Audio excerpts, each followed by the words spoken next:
Dia mencuri gunting kuku untuk kabur dari penjara. Frank memperhatikan ventilasi selnya. Ia teringat sesuatu dan mencongkelnya dengan gunting kuku. Dinding selnya ternyata sudah keropos. Ia sudah menduganya. Alcatraz sudah lama tidak dipugar. Kerusakan bangunan pasti sudah parah. Kalau tidak kabur sekarang, kapan lagi? Ia mulai mengikis ventilasi dengan gunting kuku. Tapi, terlalu lama dan susah. Tangannya sakit sekali. Hari kedua saat makan, ia berdiskusi dengan ketiga teman baiknya. John, Clarence, dan Charlie. Aku mau kabur. Ketiga temannya mendukungnya. Mereka mulai membagi tugas dan merencanakan rutenya. Frank sengaja menjatuhkan sendoknya dan minta yang baru. Ia pergi ke kantor sipir bersama Charlie. Frank minta tukar sendok baru. Charlie mengalihkan perhatian sipir dengan mengajaknya bicara. Frank mengambil 2 sendok dan menyembunyikannya di saku. Lalu Frank butuh koin 1 sen.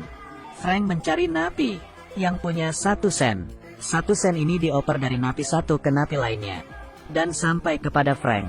Frank membuat alatnya. Ia memakai gagang sendok, lalu menyatukannya dengan pisau gunting kuku.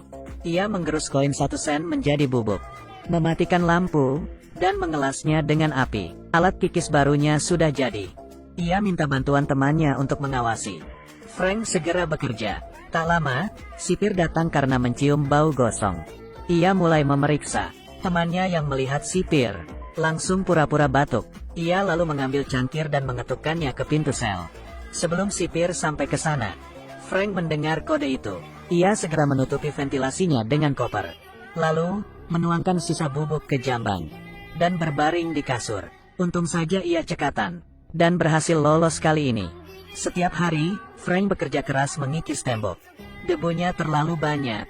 Jambannya mampet. Akhirnya, ia membawa debunya di kantung dan perlahan membuangnya saat ada kegiatan di luar ruangan.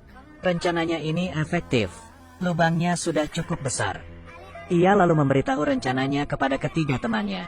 Kini mereka bisa mengikis. Frank akan membantu mereka kabur. Tak lama, Frank selesai.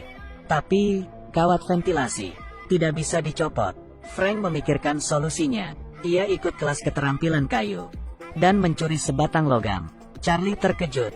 Kamu mau apa? Pasti terdeteksi kalau kamu membawanya keluar. Frank menenangkannya. Aku punya cara. Ia melewati detektor logam. Alarm berbunyi. Frank mengeluarkan logam itu dan memberikannya. Ia beralasan logam itu untuk menggantung pakaian. Sipir hanya diam, lalu mengambilnya. Tapi, sesampainya di sel, Frank membuka sol sepatunya.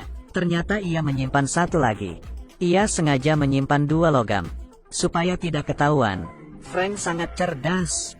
Ia lalu mulai memotong besi ventilasi dan menendangnya. Ventilasinya copot. Akhirnya ia bisa masuk ke dalam. Semakin besar lubangnya, risikonya juga semakin besar. Untuk mengelabui sipir, ia mengumpulkan koran dan membasahinya. Lalu ia mencampurnya dengan debu tembok dan menyusun koran itu menjadi ventilasi palsu. Tapi, warnanya tak seragam. Charlie pura-pura ingin menggambar dan minta sedikit cat. Sipir mendukungnya, bahkan memintanya menggambar dengan baik. Lalu, Frank mengecat ventilasi korannya. Siapapun akan mengira itu asli. Frank baru sadar, ternyata ia sangat kreatif. Lalu ia membuat kepala palsu dengan cara yang sama, yaitu dengan koran yang dibentuk. Setelah itu, ia mengecatnya. Bila botak sangat jelek, ia minta rambut ke napi tukang cukur dan membuat rambut palsu. Meski agak botak, tapi sudah mirip orang. Frank menutupi kepala itu dengan selimut. Sempurna, Frank menyelinap ke ventilasi dan mulai naik ke atas. Sesampainya di sana, ternyata ada teralis besi lagi. Letaknya tinggi dan besinya keras. Kelihatannya harus dibobol dengan mesin. Bagaimana ini? Saat itu, sipir berpatroli. Ia berjalan ke arah sel Frank. Charlie yang tinggal di sel sebelah memperingatkan Frank. Tapi, kok tidak ada suara? Ia memanggil Frank tapi tidak ada jawaban. Sipir datang, melihat kepala palsu Frank. Ia penasaran, kenapa jam 7 Frank sudah tidur. Sipir bertanya pada Charlie ada apa dengan Frank. Situasi sangat canggung. Ia diam saja. Sipir tak sengaja menjatuhkan tongkatnya. Suaranya berisik, tapi kenapa Frank tidak bangun? Sipir makin heran. Ia lalu memegang kepala Frank. Kepalanya bergerak. Ternyata, bukan kepala palsu. Frank yang mendengar kode dari Charlie. Segera kembali. Ia lolos lagi kali ini. Esoknya, Frank memanggil temannya. Mereka berdua naik ke atas. Dan bekerja sama untuk meraih teralis di atas. Frank memegang besi teralis. Ternyata, besinya terlalu keras. Harus dibor. Tapi, di penjara mana ada bor? Frank pusing. Hari ini, ia ikut kelas musik. Dan melihat ada kipas angin di atas meja. Saat teman-temannya pergi, ia mencuri kipas itu, lalu memasukkannya ke koper. Charlie yang melihatnya mulai takut. Bila ketahuan, ia akan dihukum mati. Mereka menantai keluar. Giliran Frank, sipir mau memeriksa kopernya. Bagaimana ini? Charlie khawatir. Frank dengan tenang berkata, "Oke, buka saja." Melihat Frank yang begitu tenang, sipir malah memeriksa koper milik Charlie. Hebat, akting Frank yang alami, membuatnya lolos berkali-kali. Lalu, Frank membuat bor dari kipas angin. Dengan alat kikisnya sebagai mata bor. Bor hasil karyanya jadi. Ia meminta temannya membantu lagi. Frank bergelantungan di atas, dan menggoncangkan teralis. Ia berhasil masuk ke atas teralis, dan mengambil bor. Akhirnya, teralis itu lepas. Masalah ini sudah selesai. Esoknya, Frank memberitahu John dan Clarence untuk beraksi malam ini. Ternyata, sebelum mereka beraksi, terjadi masalah.